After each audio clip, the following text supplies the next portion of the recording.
Hey, what's up, guys? For people that don't know me, my name is Alois. I play Riven.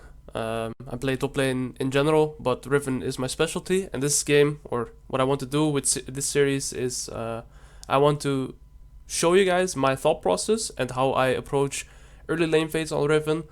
Not only the matchup itself, but also how to interact with jungle interaction and my item purchases, everything like this. Basically, in-depth early laning and what my thoughts are. So, a red side against Cho'gath Graves. We have Lilia Riven. Let's see what I'd like to do on red side, especially when they don't have a scary level 1, right? They don't have a champion such as Urgot, Darius, champions that are really scary level 1.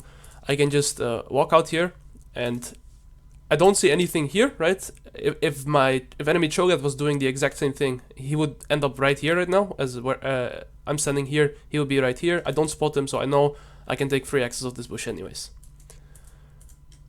The goal with this is, for me, to try to get a ward here late as possible, or at least scout out that enemies are starting there, because if I know where enemy jungle starts, that also allows me how to play out my waves in top lane correctly based on the jungle time, right? Because I don't want my wave to end up right here, where I'm farming it here in an awkward spot when enemy jungle could come behind me, right? That's what we are always trying to avoid, so I'll explain what I do.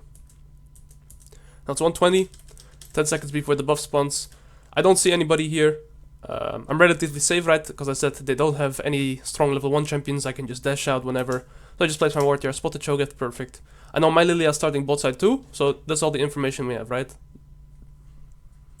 Now, how I approach level 1 is...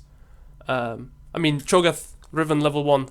Riven is quite strong. The only matchups that should really lose is level 1, I'd say, are matchups such as Urgot, Set, even stronger level 1 champions, but in general, Riven is very strong level 1, so you can always get wave control.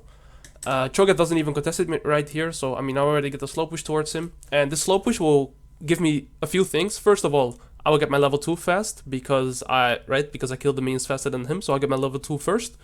I'll get the wave priority. He will have to target. He will have to focus last hits, whereas I'm focusing on. I have dead time. For example, right here, I got the last hit. Right here, and now I have to last hit this too. But for I'll show you what I mean in a second. Is right here. He has to go for last hits, where I have death time, right?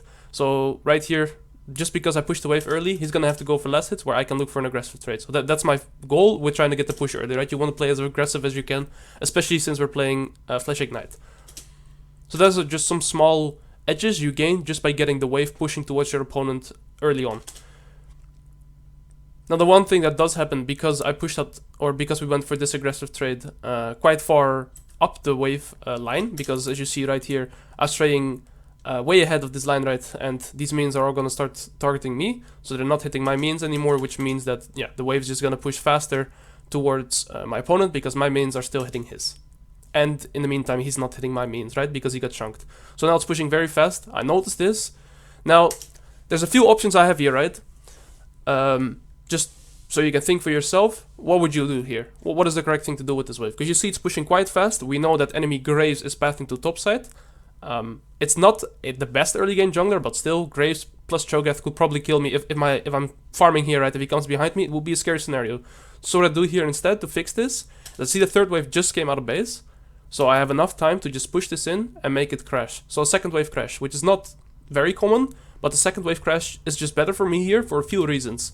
Lilia's pathing top, so after the second wave crash, the wave will start bouncing back into me on the fourth wave, and then he becomes gankable, and at the same time, I'm never gankable, right? So what'll happen is the wave crashed the second wave. Now, the third wave, it doesn't start bouncing yet, as you can see. It's just here, but it will initiate the bounce, right? Because this bounces because this fourth wave, right? The fourth wave that's gonna come. Of course, you see the wave is here, his wave is also here, but his wave has to travel a lot shorter distance to meet with his cannon wave, whereas mine has to travel a lot further in the lane, right? So that's why it's automatically gonna bounce back to me. So what I want to achieve here is still play a bit aggressive when he's trying to go for last hits, but I don't want to AoE the wave too much or push out the wave too much so that I cancel the bounce, right? I want to make the bounce happen. We still have the ward, so we know that enemy Graves is not topside yet. So we have like a clear, let's say, view of where Graves is at, right? Our ward disappears now. The only spot where Graves could really be is here, or here, right? I mean, he's probably here. He's here for sure. Our ward just disappeared, and he's gonna be a blue buff in a second. Anytime now, right? That's what we know. So we're gonna allow the wave to bounce back into us. I ping here, because I know enemy Grace is here, because of the ward we left level 1. We go for small trade. Again, I'm not trying to AoE the wave too much, right? So what I do here is just, I secure a small trade, QW auto attack, and I use my AoE to clear out the means as well, right? So I get a bit of both. And then, well, he wastes his Q here, but that also makes the bounce go even faster. So I'm perfectly happy in this scenario. So as you see right now, the wave is gonna start bouncing to me, right? And yeah, like I said, this creates two things. First of all, I'm not gankable. If Grace shows up top right now, very easy escape window for me, right? I can just run away here. I'm in no threat. And in the same time, on this next wave that's gonna come, yeah, I keep saying this, the next wave, but you'll see, Cho'gath is gonna become very gankable, right? It's hard for him to go for these last hits, because Lilia could also always be topside. Now, this doesn't end up happening. There is a fight. We have a level 2 Blitzcrank on top, which of course, that is very good. But still, I mean, yeah, we end up getting in a fight here. Cho'gath dies. Diana dies. Alright, perfect. Right, we could also just move to Scuttle because of the way our wave was. And then we come back to lane and it's bouncing back into us. So this is what we were trying to achieve, right? We were trying to achieve the bounce back so that this Cho'gath could be gankable. Now we both left. So, right, and both jungles were topside. But say, just for an example, right, that Lilia was going to be topside. And we would be in, for example, fighting for Scuttle, I would always be able to move first, and I would not lose out on anything, because as you see here, I could just move, and the wave is bouncing back to me. Perfectly happy with this. So now they have to push it out together, because else I could freeze it, Cho'gath would be vulnerable again, because, yeah, I mean, Lilia is still topside. I pinged the Lilia away, because this is far too big of a wave for us to fight in, and it's way too greedy, so, yeah, ping her away, and I can just catch this wave, and we're perfectly happy. So we're catching the wave. And then we come in another scenario, right, where, alright, what do we have to achieve now? We want to achieve a good reset timer for ourselves, right? So, Cho'gath based around, just because I skipped a bit through it, so 420, yeah, 420 around he's leaving. We don't spot him anywhere else. Lilia's basing. Likely to assume that Cho'gath is also basing. He used his TP earlier, when the bounce was happening, so he's basing right now, buying a new item, we don't know for sure. But when this comes back, Cho'gath is about to be back in lane, right? So we want to get a free crash, but at the same time, it's going to be a bit harder for us because Cho'gath does have the item advantage over us. So we just want to secure that we get a clean push out without losing too much. So what I do here, my eyes are set on this wave, because just hard pushing this wave isn't enough for me to get a clean reset, because Cho'gath could make my life hard, right? By pulling the wave here, trying to stop my recall, stuff like this, and then end up freezing the wave. Which is what he could do, because he should be back in lane, like, he should be around here right now, right? So if I were to hard push this wave, he could just stop it, freeze it, trouble my life, trying to, you know, just trying to make it hard for me to find the reset. So what I do alternatively is I'm looking at this wave, and I'm going to try and make this wave join with this wave, and then have two waves to crash. So I'm slow pushing it. And then when this wave arrives, we do see a fight happening on mid now, so of course also know where enemy Grace is, that helps me.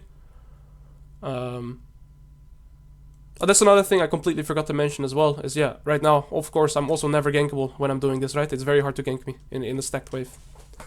So, right now, I'm looking to perhaps if I need a third wave, because I could do that. I could slow push this wave and even wait for the third wave and then get a crash. But I don't have to here, because right here, I don't see Cho'gath yet, right? He's not contesting it. So here I make the decision, alright, he's not contesting it. I could just hard push this and then crash so that I'll be back in time for the bounce on this wave, which is exactly what I'll end up doing, right? So the fastest way to to push a wave as well is to first kill the casters, because what this does is my minions don't have to keep re-aggroing. Because look, you see right here, if I kill this melee minion, look at all my minions. They have to take a step forward, right? And then they re-aggro again. So that's what you want to avoid. You want to kill the casters first, because then all your minions are not re-aggroing, and then they can just, yeah, walk all the way in the turret, right? I didn't do it cleanly there, but you still see what happens, because every time you kill a melee minion like this, boom, all the minions re-aggro, and they have to take a step forward and then hit again, right? So it's better to first clear all the casters, and then your minions will naturally kill the melees as well, thus that pushes the wave much faster. And now you see, we got a very free retimer, or free recall timer, because we can't be stopped, the wave's gonna bounce to us, and now it's perfect. I can't show you the gold, oh, I could show you the gold, I have 1350 here, so let me pause it right here. You see 1350 is the purchase. I go for, I really love the D-Blade item after I go for a longsword start, because yeah, it's just better lane tools. It gives you the health, it gives you some sustain. It's just a very good lane item, right? So whenever I'm going longsword start, I always try to go D-Blade afterwards, just because it empowers my laning phase. And then of course it's perfect reset to also get a pickaxe here. I don't need to sustain, we're perfectly happy here. Alright, so the wave's gonna come bouncing back into us when we're back into lane, right? Just because of how we left out the wave. So what we want to achieve now is we don't want to let this wave crash into our turret. Instead, we want to make this Cho'gath's life very hard, right? So we can keep letting it bounce into us, and what I want to do is just, with my body, make it very hard for him to get any last hits. So I'm not using any cooldowns, I'm just standing here very aggressively, because if I use my cooldowns AoE here in the wave, it's of course going to push back to him, right? So that's what I want to avoid. I want to keep it pushing back to me, so I'm just blocking here with my body. Right? He can't really go for these last hits because of how aggressive I'm posturing. Of course I'm level 6 as well, that helps, but still, this is perfect for me. I'm letting it bounce into me. And if he makes one misstep, then he's just dead, because the wave's bouncing back into me. I'm not gankable. I mean, we see the Grace both, so it's even better, right? And if he ever makes a mistake to walk up too far, I can just all-in him, right? I'm posturing aggressively, not using cooldowns, and he walks up. Well, he walks up, he did a mistake, he dies for it. And perfect. Lane's over, right? He can't play anymore after this. We slow push this wave a little bit. We don't hard push it, and that just creates it so... Because if we slow push this, we can push out this wave a bit easier, because right after the kill, where my eyes are at, they're right here. Because if I hard push this wave, the wave is just gonna stuck a bit under the turret, and it's gonna be a tiny bit more awkward to push. So instead, I try to kill it a bit later, and now it's like in a more, you know, nice spot for me to farm. I don't have to, you know, be careful of turret range, anything like this. I can crash 2 waves at once. Perfect. I get 1 turret plate. I get a nice reset, right? Nice reset gold as well, and we're completely happy. How much farm were we up? We are up 66 to 37, just because of wave manipulation. And of course the fight that broke out here was very good for us, but still, most of this was fundamentals. I didn't do anything mechanically skilled, right? I was just playing with my waves. I had a clear game plan heading into the wave, or into the lane, and it all played out good for me. Now we built this, and I prefer health into Cho'gath just because you'll never be able to come into his ult range. And yeah, from here on out, the wave is bouncing back into us. I have a lot of death time, so I can just take this golems, because I will not lose out on anything since the wave is bouncing back into me, right? Perhaps I'll lose out on 1 or 2 minions, but I mean, we all know that golems are worth more than 2 minions, so it's just good for me to take golems here. And also my jungle is not anywhere nearby, so it's fine to take it, right? I'm not griefing him by taking this camp here. Alright, that's it. My early laning phase into Cho'gath. I'm gonna try to do more of these videos where I explain the early lane matchup and how I approach my laning, what my thought is with jungle interaction and everything. If you like it, please let me know, because then I also know, right, that it's something that is wanted in general. And yeah, I hope you enjoy your day, guys.